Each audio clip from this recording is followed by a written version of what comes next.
Magandang umaga po mga minamahal sa matinawang biyaya at kapayapaan, pagpapala mula sa ating banal na mayawa. Ngayong oras ito ay aming araw na pagtitipon, araw ng linggo, araw ng aming pagsamba sa banal na mayawa sa ibrang pangalan. Ngunit hindi lang po kami araw ng linggo sumasamba. Sumasamba din po kami ng Sabat. Simula po ng Friday na 6 p.m.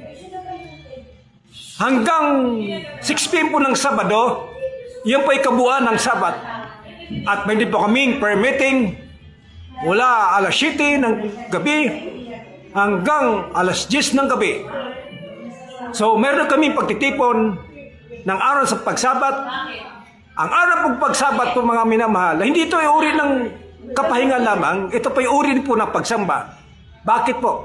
Sapagkat dyan sa pagsudsabat ay mayroon pong panalangin, mayroon pong pagbabasa ng banal na kasulatan, mayroon pong papurit, pagsamba ng awitin. Ito'y uri ng pagsamba.